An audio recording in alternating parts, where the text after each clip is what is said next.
Hi friends, welcome to my channel ராசாத்தி சமையல் and vlog. இன்னைக்கு நம்ம சேனல்ல பாத்தீங்கன்னா ரொம்ப ஹெல்தியான உடம்புக்கு குளிர்ச்சி தரக்கூடிய ஒரு ட்ரிங்க் தான் பார்க்க போறோம். என்னன்னு பாத்தீங்கன்னா பாதாம் பிசின்ல தான் இன்னைக்கு நம்ம ஒரு மில்க் செய்ய போறோம். வாங்க அந்த ரெசிபி எப்படி செய்யுதுன்னு பார்த்துடலாம். அதுக்கு முன்னாடி இதுவரைக்கும் நம்ம சேனலை சப்ஸ்கிரைப் பண்ணாம இருந்தா ரெட் கலர் சப்ஸ்கிரைப் பட்டனை பிரஸ் பண்ணிக்கோங்க. அப்படியே பக்கத்துல இருக்கிற நோட்டிஃபிகேஷன் பெல்லையும் கிளிக் பண்ணிக்கோங்க. இப்போ நம்ம ஒரு பாத்திரத்தில் தண்ணி சேர்த்துருக்கோம். தண்ணி சூடானதும் பார்த்திங்கன்னா நமக்கு தேவையான அளவுக்கு பால் சேர்த்துக்கலாம். பால் சேர்த்துட்டு பால் பார்த்திங்கன்னா நல்லா கொதித்து வரணும். நம்ம அது வரைக்கும் வெயிட் பண்ணலாம். இப்போ பார்த்திங்கன்னா பால் நல்லா கொதிச்சிட்ருக்கு. இப்போ நம்ம என்ன பண்ண போகிறோம் பார்த்திங்கன்னா இந்த ஸ்டேஜில் நான் வந்து ஆல்ரெடி பாதாம் பிசினை நைட்டு தண்ணியில் ஊற வச்சுருந்தேன். இப்போ அது காலையில் பார்த்திங்கன்னா இந்த மாதிரி தான் இருக்கும்.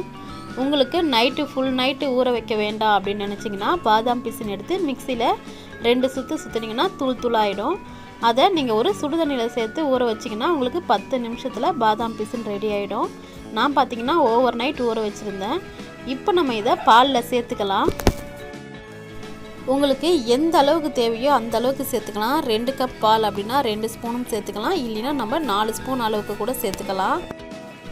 பாதாம் பிசின் சேர்த்ததுக்கப்புறம் பார்த்திங்கன்னா நல்லா ஒரு 2-3 தடவை இதை நல்லா கலந்து விட்டுக்கலாம். கலந்து விட்டதுக்கப்புறம் பார்த்திங்கன்னா இதில் வந்து நல்லா வந்து கொதித்து வரணும். பாலும் பார்த்திங்கன்னா பாலும் பாதாம் பிசினும் நல்லா ஒன்றோட ஒன்று சேரணும். அப்போ தான் பார்த்திங்கன்னா பாலோட டேஸ்ட் எல்லாம் பாதாம் பிசினுக்குள்ளே இறங்கும். அந்தளவுக்கு நல்லா ஒரு 2 நிமிஷம் இது நல்லா சுண்டி வரட்டும். அதுக்கடுத்து பார்த்திங்கன்னா நம்ம நாட்டு சக்கரை சேர்க்குறதா இருந்தால் பாலை வந்து ஆஃப் பண்ணிடணும். இல்லைன்னா பார்த்திங்கன்னா பால் வந்து உங்களுக்கு திரிஞ்சு போயிடும். பால் கூட நம்ம சர்க்கரையும் சேர்த்துக்கலாம். நான் வந்து பார்த்திங்கன்னா ஹெல்த்துக்காக நான் வந்து நாட்டு சக்கரை தான் சேர்த்துருக்கேன். நாட்டு சக்கரை சேர்த்ததுக்கப்புறம் பார்த்திங்கன்னா ஒரு கொதி வந்தால் பரவாயில்ல. நம்ம கொஞ்சம் நேரம் கொதிக்க வச்சாலும் பார்த்திங்கன்னா பால் வந்து திரிஞ்சிடும்.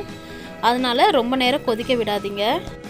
அவ்வளோதான் ஃப்ரெண்ட்ஸ், நம்மளோட எம்மியான ஹெல்தியான பாதாம் பிசின் மில்க் பார்த்திங்கன்னா ரெடி ஆகிடுச்சு. நீங்களும் மறக்காமல் செஞ்சு பாருங்கள். செஞ்சு பார்த்துட்டு எப்படி இருந்துச்சுன்னு கமெண்ட்ஸில் சொல்லுங்கள்.